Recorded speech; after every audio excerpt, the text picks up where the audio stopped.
This is your Professor Ricky here in the Isolation Edition in my lab away from the lab, aka my abode for the YouTube gang that is watching this right now. It's also my gym and my office and my only source of contact with the outside world. But what I'm trying to say is I hope everyone is staying safe. I hope everyone is staying well and distanced and following all guidelines to get us through this particular predicament.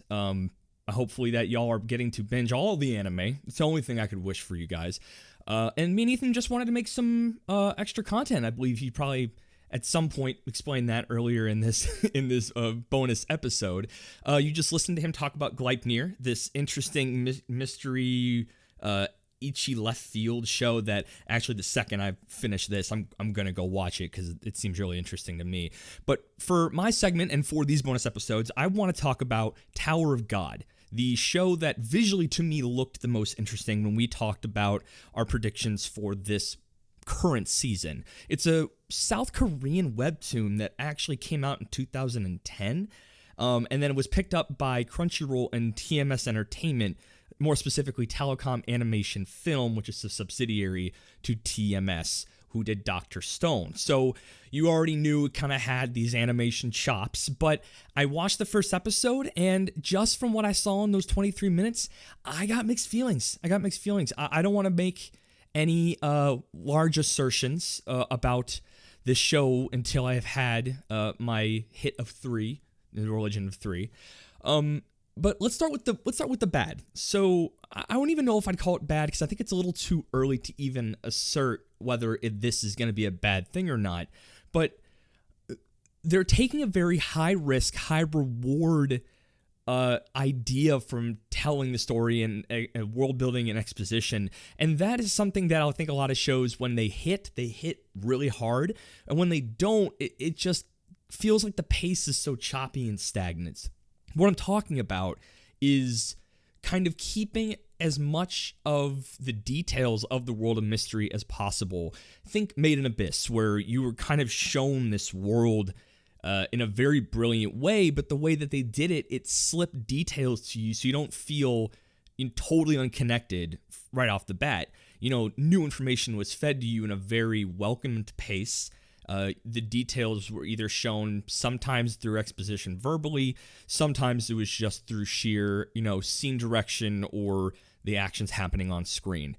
Now, Tower of God, it not only feels like it knows it's doing this, but it's kind of being up its own ass about it. It's very almost like, ooh, we know we're mysterious, we're not going to tell you anything. And that made watching the first episode, it intrigued me on a level of wanting to know the things that they were very forthrightly not telling me. They threw a lot of things at you, and I'm going to set the stage for you what this first episode kind of goes through. And if it feels choppy, if it feels like there aren't a lot of details for you, that's because there isn't. So if you're into that kind of storytelling where, maybe 70 to 80% of the details and explanation for the events that happen in the first episode are explicitly not told to you, and you're like, ooh, I can't wait to find out what that is, this is definitely going to be for you. That kind of storytelling does intrigue me, but I wasn't the biggest fan of how Tower of God feels like they're going about it. So, where we are when you kind of hit scene 1 of episode 1 is you meet a kid named Bomb, and he kind of is chasing down this girl who you found his name is Rachel, and out of nowhere she disappears saying, I'm going to the top of the tower. You're no kind of explanation of the setting that they're in scene 1, and then this Bomb kid basically is like, no, I'm going with you, and he then, seems to have opened a door instantly into a gated area where it's revealed that this is how you get to the top of the tower and start your journey. The little details throughout this next part kind of is helping me piece it together, where he was called an irregular, someone as opposed to this girl you meet a little later, black-haired, very tsundere chick named Yuri. Basically is called a regular and also a princess. So I'm curious to find out in what capacities she is actually royalty. And what is meant by irregular and regular. We kind of know that regulars seem to be living in these towers for a while. They are known. They seem to have monikers, like titles and stuff, kind of like princess. And the irregulars, as it was quoted by this interesting bunny mage looking dude called a navigator, I believe that's what it was called. He said that irregulars are people that make it into the tower of their own fruition. Basically, they got in themselves, which leads me to believe there might be other ways of getting into the tower that involve other people dragging you in.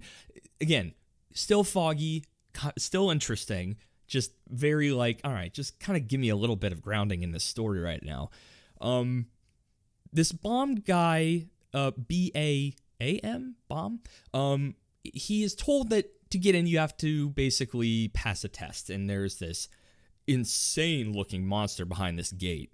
All right, and he is told you have to avoid this snake looking eel thing and destroy this black steel ball in the middle of this room. And this Yuri chick and a guy that comes with her, almost very servant like, basically are watching him because they're bored, I guess. They just find it interesting. And the navigator, this bunny mage looking creature, seems to be the gatekeeper, the keeper of this particular space. This is where I think all of the good kind of came crashing in and totally, just for a single episode review, locked me into, okay, this might be something special. And that is the visuals. Oh my God. Folks, students, I'm going to break it down for you right now. I don't think I've seen an aesthetic like this since maybe Megalobox kind of had it a little bit. It's like a kind of cowboy bebop-y, but all the line work is very rough, and I don't mean that in a bad way. It's almost as if it's drawn with a pencil, beautifully animated, and everything is still, despite that, extremely crisp. It's a 2020 show.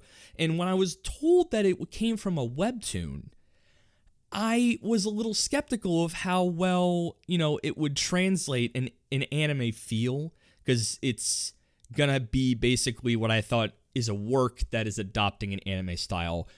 In no way is that the case. It is beautifully animated. Sakuga for days. It's awesome. And it comes on in full effect as this bomb kid is kind of going through this test. And the Sakuga and the fluidity of all of the motion, it's fantastic. In this fight, we find out that he's gonna basically be fighting a lot, essentially. This is gonna be a fighting show. At least that's the feeling that I got, because this Yuri chick comes equipped already with weaponry here at this particular test, and she's not taking it. So I don't know why exactly she had that, or she was to help out the irregular because irregular seemed to be rare. But she gives him a sword because she finds him cute. What are you going to do? You got a cute face. I'm going to help you out. She gives him a sword called the Black March.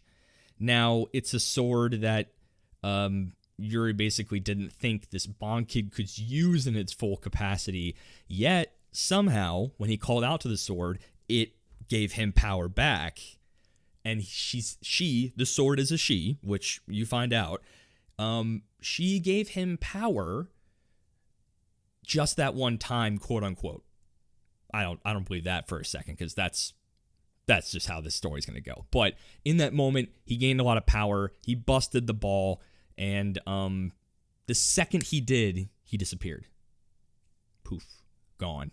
And is told to us by the navigator that he is ascended to the next level of the tower, which turns out to be this sprawling, beautiful field. It's a very cool visual dichotomy, because you're in like this green and dank kind of gated area, and then all of a sudden, boom, bright skies, lush fields, battle royale.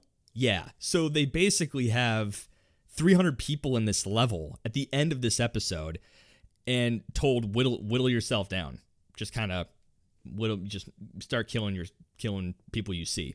And that is the final piece that I think was really good, is that some of the aesthetics of the characters that they introduced, like there's kind of this fish looking chick and this like very Dungeons and Dragon cobalt looking lizard creature. They went to lengths in this first episode to show you that it's gonna be leaning, I think, on the visuals, on the world building, on the character designs.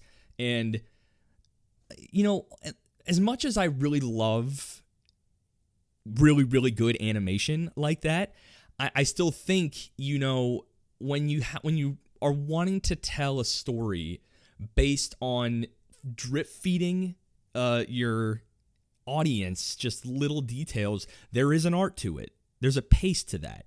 And if you can drip feed them enough early on to tell, hey, this isn't the whole story, but this is enough for you to get your feet grounded so you can at least understand. Because there's a lot of things I don't understand, to the point where I think it's to the detriment of the early story of this show. I know you watch in 4 or 5 weeks, I bet episode maybe 5 or 6, they're going to have a drop. They're going to have a drop where like a bunch of things just kind of like all click. And I'm like, there it is. Okay.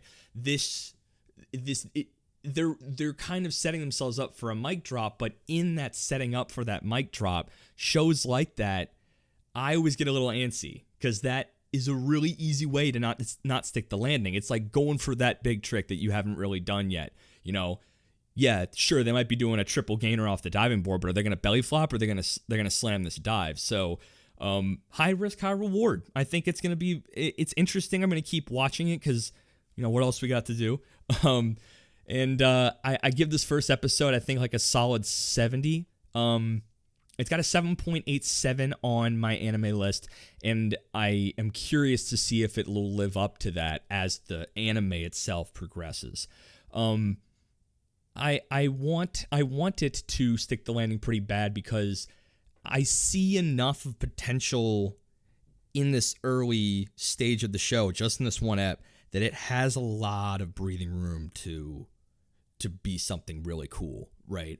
It's got, you know, these really interesting characters, really interesting weaponry. Like in this battle royale, a guy had a sniper, and 2 of the people had just basic swords, and someone else didn't have, you know, jack shit. So they are intentionally setting themselves up to do something great. Whether it is great or not has yet to be seen. I know that's a lot of assertion for like the first episode of a thing, but you know, you got to come into this stuff with a critical eye sometimes. And especially with a season as sparse as this, I'm going to hold Tower of God to a very high standard, because I want it to hit that, right?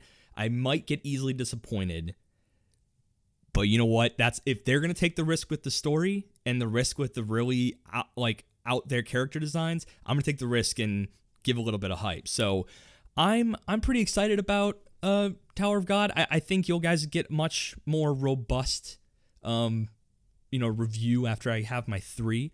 But this is how I'm going to do mine. You know, I'm going to walk through, maybe not reveal too much spoilery type stuff, but definitely talk about the beats of the episodes that I have. So outside of that, you know, I'm watching, I finished up Food Wars, which I don't see how exactly there is a season 5 after seeing how season 4 ended, which I'd love to talk about maybe in, you know, another one of these isolation situations, some of this extra credit, if you will. And I'm watching Kuroko no Basket, which, boy howdy, that's some high octane hype, and another show I'd love to talk about too. But yeah, hit us up on Instagram, hit us up on Gmail. Tell us what you're watching. Tell us what to watch. Someone has told us to watch My Bride is a Mermaid, also on my list, also nearly halfway through it, also hysterical, but we'll talk about that at another time. You know, go check us out on Spotify, Apple, Google Podcasts, wherever you get your podcast fix, we'll probably be there. And hey, YouTube gang, get used to this setting, because this is where we're gonna be for a while. So, you know, I'm Ricky, and that was Ethan. And I don't even know if this is going to be the outro he uses, but this has been Weebology. Deuces.